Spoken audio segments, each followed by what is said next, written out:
Hey class, today what we're going to talk about are the international mega events.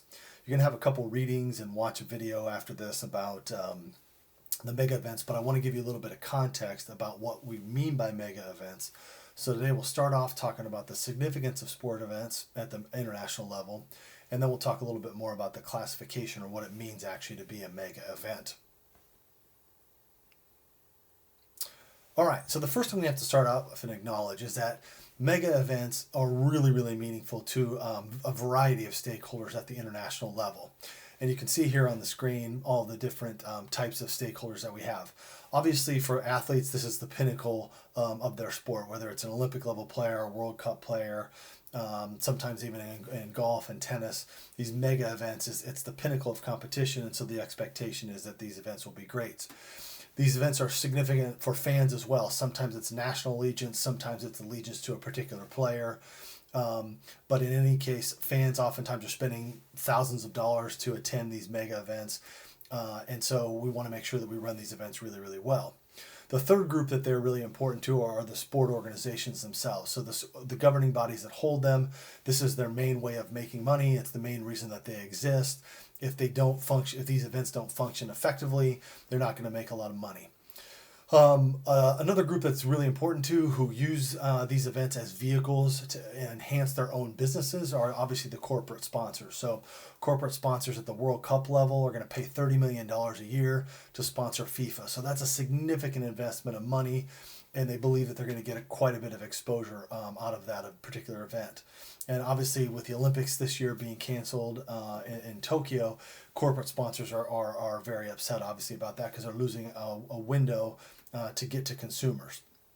Finally, or not finally, but television networks and media outlets depend on sports events to create a lot of news. And again, this is one of those things where the COVID virus provides a real good window of how dependent television networks and media outlets are on major events. Without the Olympics, without the NBA Finals, we just don't have things to cover and write about. And so again, they lose the opportunity to make money. And then finally, the group of people that's probably the hardest hit by losing out on sports and mega events are the communities themselves. I mean, Japan or Tokyo has put in, billions of dollars into planning this event. They expected to get some of that back by having, millions of dollars of tourism come to their country in the summer. So communities are very dependent on mega events as well. So the implication here is that we have to do a really good job of running these events because they are very meaningful to people. If we don't do a good job of running mega events, there are a lot of people who lose out on that. Okay. As I mentioned here, if I can get to the right slide, there are four main objectives for these stakeholders, and some of them they'll cross over and they'll blend together, and some of them are more important than others at various times. So you can see the four here are the social objectives, the political objectives, the cultural objectives, and the financial objectives. And you probably don't know what those are right at the moment, so we'll kind of go through these, and hopefully I can give you a picture that will make a little bit more sense for each.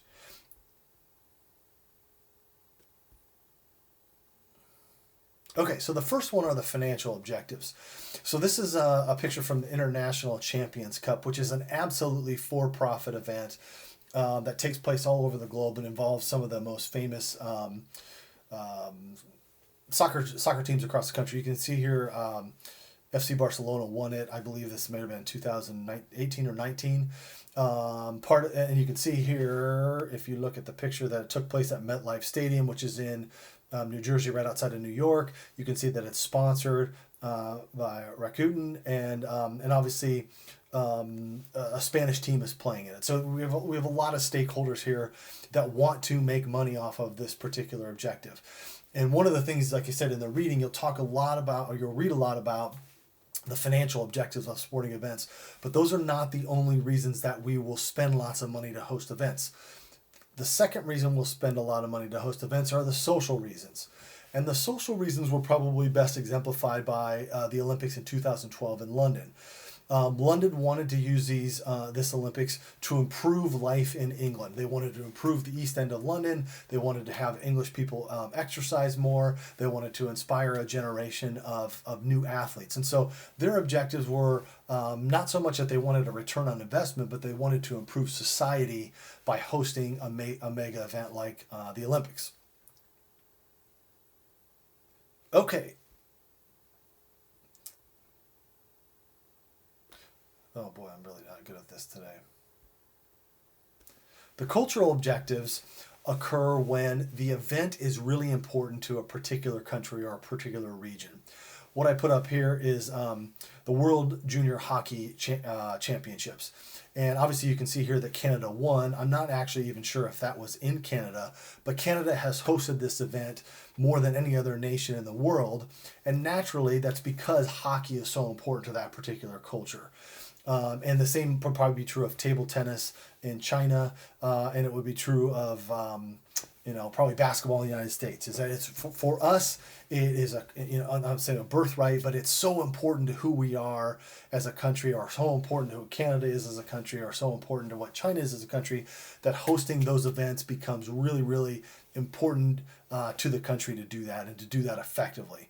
So sometimes we bid on an event, we spend a lot of money on an event, knowing that we're going to lose money, but knowing that it's going to really make the people that live here really happy and make the people who live here feel good about who they are.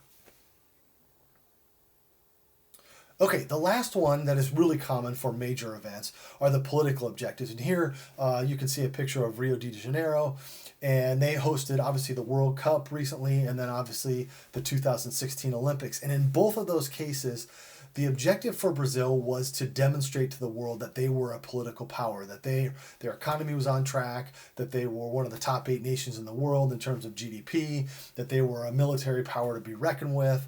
And all of those objectives did not really come to fruition because they didn't manage the event really well. But they were very clear about their political objectives in hosting 2 mega events in South America in the last decade.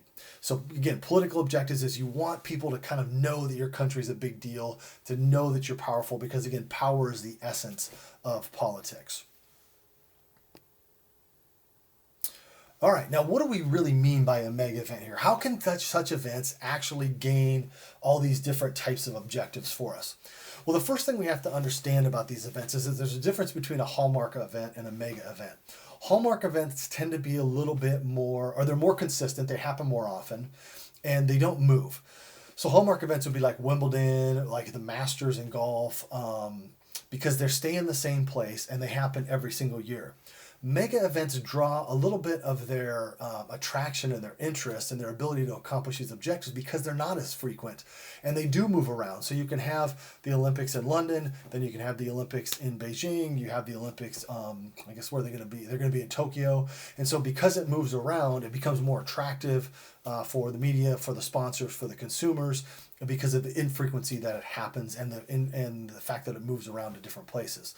So that's really what defines a mega event. And the major mega events we can think of, obviously the World Cup, the Women's World Cup, rugby and cricket have World Cups, the Olympics, I would say the Ryder Cup in golf, it happens every other year and it obviously moves around quite a bit.